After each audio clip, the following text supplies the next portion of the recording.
Lionel Messi tertarik mudik ke Barcelona, tinggal tunggu lamaran resmi. Fabrizio Romano belum lama ini mengabarkan bahwa penyerang Paris Saint-Germain, Lionel Messi, mulai tergoda dengan kemungkinan kembali ke Barcelona sebagai pemain bebas agen pada musim panas ini. Namun, pemain asal Argentina itu masih menunggu tawaran resmi. Manajer Paris Saint-Germain, Christophe Galtier, mengonfirmasi bahwa Lionel Messi akan meninggalkan klub raksasa Ligue 1 itu pada musim panas nanti saat kontraknya berakhir. Pemenang Ballon d'Or 7 kali itu pindah dari Barcelona ke Ligue 1 pada 2021 sebagai pemain bebas agen dan sekarang berencana untuk kembali ke klub yang membesarkan namanya tersebut. Dalam saluran YouTube-nya, Fabrizio Romano menyatakan bahwa penyerang Argentina itu akan menunggu beberapa hari lagi untuk menerima tawaran resmi dari Blaugrana. Saya pikir Messi akan menunggu beberapa hari lagi untuk Barcelona sebelum mengambil keputusan. Dia berbicara dengan Xavi, dia berbicara dengan Barca, dia tergoda, tetapi dia tidak bisa berbuat banyak sampai dia menerima proposal. Dalam sebuah wawancara dengan Sport, manajer Barca, Xavi, mengonfirmasi bahwa ia telah melakukan pembicaraan dengan Messi. Ia menambahkan bahwa rencana taktis telah disiapkan bagi sang penyerang untuk menjadi starter di klub musim depan. Saya mengatakan kepada Presiden bahwa kembalinya Messi masuk akal. Tidak ada keraguan sama sekali, dia sempurna untuk sistem dan ide kami. Saya sudah memikirkan rencana taktis bersama Leo. Semua terserah kepada Leo. Saya pikir dia yang harus memutuskan. Itu terserah dia. Saya berbicara dengan Leo, ya. People I don't even like, if they can be happy and walk with a smile, oh why can't I? Will someone look for me if I disappear? No matter how much that I scream. Meski ditekan sang agen, Ansu Fati tetap enggan gabung Wolves. Pemain depan Barcelona, Ansu Fati tidak tertarik bergabung dengan Wolves musim panas ini meskipun ada tekanan dari agen super Jorge Mendes. Raksasa Katalan ingin menjual sang pemain musim panas ini untuk memenuhi pedoman batas gaji La Liga dan memberi ruang bagi pemain baru di skuad mereka. Ansu Fati pernah dianggap sebagai permata yang keluar dari Akademi Barcelona, tetapi cedera lutut yang serius dalam beberapa tahun terakhir telah meredupkan kimilaunya. Dia tetap individu yang berbakat tetapi Barcelona ingin menguangkan striker berusia 20 tahun itu dan Mendes berencana membawanya ke Wolves. Mendes dan Barcelona berencana untuk menggunakan sang penyerang sebagai bagian dari kesepakatan untuk membawa Ruben Neves ke Nou Camp, tetapi menurut harian Katalan yakni Sport, Fati telah merusak rencana itu. Sang penyerang tidak ingin meninggalkan Barcelona dan tidak tertarik untuk bergabung dengan Wolves, yang finish di papan bawah klasemen Liga Premier. Mendes telah berjanji kepada Barcelona bahwa dia akan meyakinkan sang penyerang, tetapi sejauh ini, argumennya tidak didengar. Jaminan agen super bahwa dia akan menemukan klub besar di Inggris dalam waktu 1 atau 2 musim untuk Fati telah gagal. Sang striker tak mau pindah ke Molineux dan sejauh ini, Mendes belum mendapat tawaran dari klub yang bermain di Liga Champions. Dan tidak ada klub yang mau membayar 60 juta euro, harga yang diminta Barcelona untuk penyerang muda itu.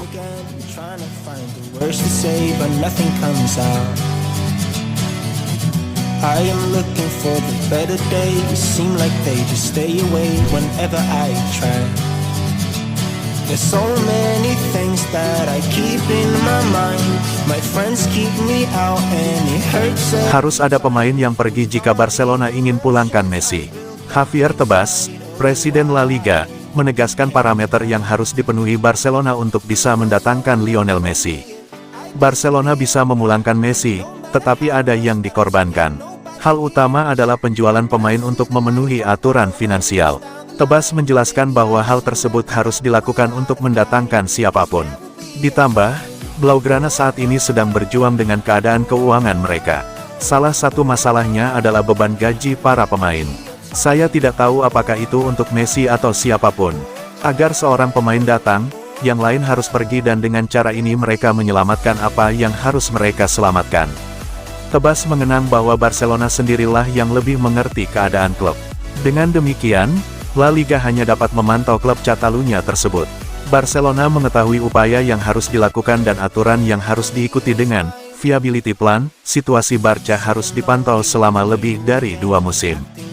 Disinilah kami berada. Mereka akan segera memiliki jawaban untuk rencananya.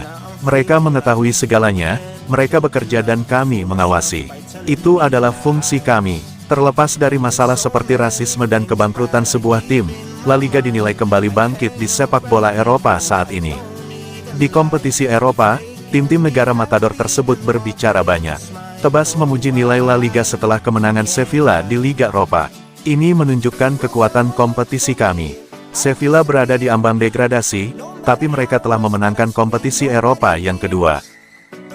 The light from far away, it's down the line. Maybe I should not give up without a fight, 'cause there will be a time. Oh, oh, oh, oh, oh, oh, oh. There will be a time. Oh, oh, oh, oh. Rekomendasi Inspektur UEFA, Barcelona dilarang main di Liga Champions. UEFA melakukan penyelidikan kepada Barcelona atas kasus Negreira. Mereka membuka berkas dan mempelajari kontroversi ini secara mendalam. Hasilnya benar-benar mengejutkan. Mengutip Marca, dua inspektur UEFA yang diutus untuk melakukan penyelidikan, Jean Samuel Leba dan Mirjam Koller, menyimpulkan bahwa Barcelona harus diberi sanksi tidak bermain di Liga Champions. Presiden UEFA, Alexander Ceferin, saat ini sedang mempelajari laporan dari dua inspektur tersebut. Baru setelah itu akan diambil keputusannya. Barcelona was-was menanti waktu pengumuman. Jika pada akhirnya UEFA menjatuhkan sanksi kepada Barcelona, dampaknya juga akan dirasakan oleh La Liga. Karena mereka harus mencari pengganti Barcelona untuk mengisi slot di Liga Champions. Barcelona adalah juara La Liga musim ini. Status tersebut kabarnya takkan dihilangkan meski nantinya klub asal Katalan dinyatakan bersalah oleh UEFA atas kasus ini. Kasus Negreira ini membuat heboh sepak bola Spanyol beberapa bulan lalu. Karena disebutkan Barcelona pernah melakukan suap kepada wakil presiden CTA, Jose Maria Enriquez Negreira. Suap tersebut dilakukan oleh Barcelona dalam kurun waktu 2001 hingga 2018. Total uang yang sudah mereka setorkan mencapai 7,5 juta euro atau setara dengan 120 miliar rupiah. Barcelona menyetorkan uang kedua perusahaan milik Negreira. Tujuannya agar mereka tidak dirugikan oleh keputusan wasit selama mentas di kompetisi kasta tertinggi Spanyol. I disappear. No matter how much that I scream, nobody hears. But I see the light from far away, it's down the line. Maybe I should not give up with